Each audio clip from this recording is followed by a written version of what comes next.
కావాలనే మీ కలను నెరవేర్చుకోండి. సంప్రదించండి హెగ్డే ఫెర్టిలిటీ, హైదరాబాద్, తెలంగాణ.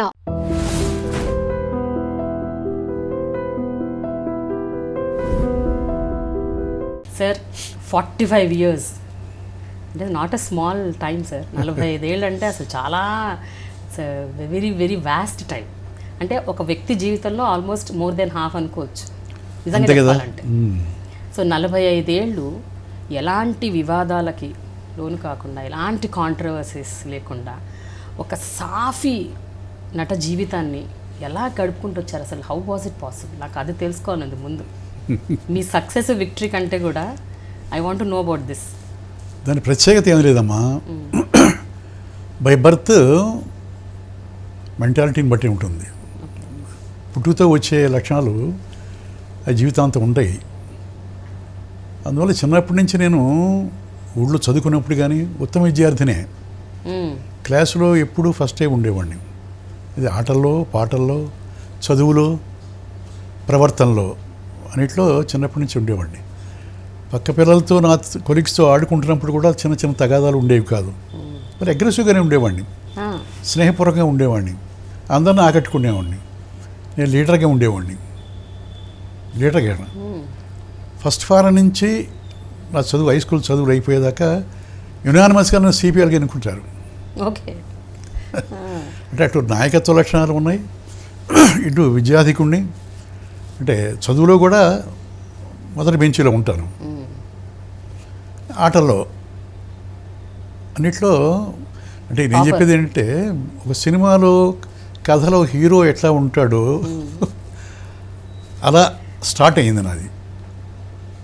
అందువల్ల వివాదాలకి దూరంగా ఉంటాను. చిన్న చిన్న సమస్యలు రాకుండా ఎవరికి ఉండవు. వాటిని సమర్థించుకుంటూ, సాల్వ్ చేసుకుంటూ, సమన్వయంగా చేసుకుంటూ వస్తా. అందువల్ల 45 సంవత్సరాలు వివాదాలతో లేకుండా, ఇబ్బందులు లేకుండా, అందరితో స్నేహపూర్వకంగా, డైరెక్టర్స్ కాదు, ప్రొడ్యూసర్స్ కాదు, కో ఆర్టిస్టులు కాదు, అందరితోటి నాకు ఎక్కువ మంది స్నేహితులు ఉన్నారు ఇండస్ట్రీలో. ఎక్కువ మంది నన్ను అభిమానించే వాళ్ళు కూడా ఉన్నారు. నేను గర్వంగా చెప్పుకోవడం కాదు, అది మరి ఆ భగవంతుడు ఇచ్చిన అదృష్టం అనుకుంటాను. కానీ మీకు ఇంకొక పేరు కూడా ఉంది, మీరు అజాత శత్రువు అంటారు. గిరిబాబు గారికి అసలు శత్రువులు లేరు. ఏమైనా చిన్న చితక సమస్యలు ఒకరు వచ్చి మీద పడ్డా కూడా అదేమిటో వాటంతటా అవి సమసిపోతాయో, లేకపోతే మీరు చాలా చాకచక్యంగా దాన్ని సాల్వ్ చేస్తారో తెలియదు. కానీ మొత్తానికి, ఎందుకంటే నేను విన్నది మీకు ఒకానొక టైంలో ఎన్టీ రామారావు గారితో కూడా ఒక ఇష్యూ వచ్చింది. సింహబలుడు, సింహగర్జన మీరు తీశారు, ఆయన సింహబలుడు చేశారు. అప్పుడు ఆ తర్వాత కాలంలో మీ అబ్బాయి, మీ బోసుబాబు గారి సినిమా టైంలోనే చిరంజీవి గారి సినిమా, అదే ఇద్దరిది కౌబాయ్ స్టోరీస్. యా. సో ఇలా పెద్ద పెద్ద వాళ్ళతో, అప్పుడు స్టార్స్తోని, అప్పుడు గొప్ప నటులతోని మీకు ఆ చిన్న చితక ఒక క్లాష్ లాంటిది వచ్చినా కూడా యూ మేనేజ్డ్ ఇట్. అది అంటే how was that? How was that possible? Possibility కాదమ్మా. ఇప్పుడు ఇది ఒక చిత్రరంగం అనేది ఒక గుర్రాల పందెం లాంటిది, అంతే కదా. ప్రతి వాళ్ళు దూసుకుపోవాలనుకుంటారు. పరుగు పందెం ఇది. ఆ పరుగు పందెంలో ఒక రాజకీయంలో కానీ, సినిమా ప్రపంచంలో కానీ ఒకళ్ళని ఒకళ్ళు ప్రేమించుకుంటూ సామరస్యపూర్వకంగా పోరు. ఎవరు దారి వాళ్ళది, ఎవరు త్వరగా ముందుకు పోవాలని చెప్పి వాళ్ళ గుర్రాన్ని పరిగెత్తిస్తుంటారు. అది సహజమైన లక్షణం. లేకపోతే ఇక్కడ మనలేము, సక్సెస్ కాలేము. ఆ పద్ధతులు పక్క వాళ్ళు చేసినా కూడా వాళ్ళ చిరకాల మిత్రులే నాకు. వాళ్ళతో బోల్డెన్ సినిమాలు చేసి ఉన్నవాడిని. ఇలాంటి చిన్న చిన్న డిస్ప్యూట్ వచ్చినప్పుడు సహజమైన వాతావరణంలో వస్తాయి. వాటిని మనం మేజర్ ఇష్యూ చేసుకోకూడదు అనే ఉద్దేశంతో సామరస్యపూర్వకంగా వాటిని సాల్వ్ చేసుకోవచ్చా. ఆ తర్వాత మళ్ళీ మామూలు అయ్యాం కదా.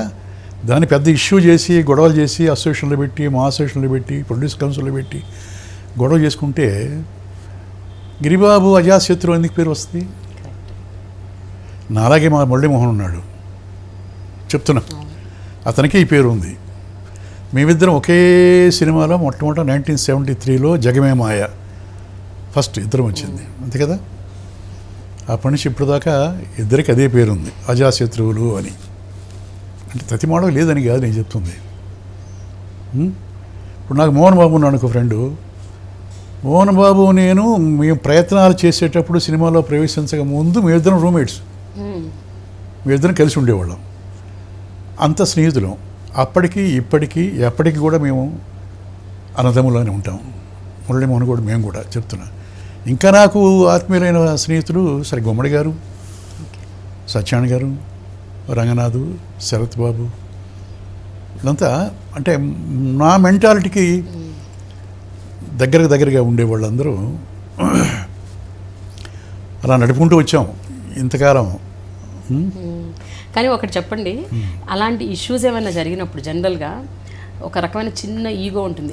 నేను వెళ్ళి ఏంటి మాట్లాడేది, నేను వెళ్ళి ఏంటి చెప్పుకునేది, వాళ్ళకు కూడా ఉండాలి కదా అన్న ఒక స్మాల్. రామారావు గారు ఉన్నారు, కృష్ణ గారు ఉన్నారు. అప్పుడు ఇద్దరికి కొంచెం వివాదాలు ఉన్నాయి. ఈ సీతారామరాజు తీసిన దగ్గర నుంచి ఆ తర్వాత కురుక్షేత్రము, దానవీర సూరకర్ణ, దాంట్లో డిస్ప్యూట్స్ వచ్చినాయి. ఇద్దరికి ఒకరికి సామాన్యమైన లేనప్పుడు నేను దేవతరాలు దీవించండి నా ఫస్ట్ సినిమా యాజ్ ప్రొడ్యూసర్, అది మంచి హిట్ అయ్యింది. నాకు జానపదాలు తీయాలని ఒక ఆశ, ఎందుకంటే నాకు టేస్ట్ అది. ఎందుకంటే రామారావు గారి సినిమాలు, కాంతారావు గారి సినిమాలు, శివాజీ గణేశన్ సినిమాలు, ఎంజీఆర్ సినిమాలు, జానపదాలు బాగా లైక్ చేసేవాడిని నా చిన్నతనం నుంచి.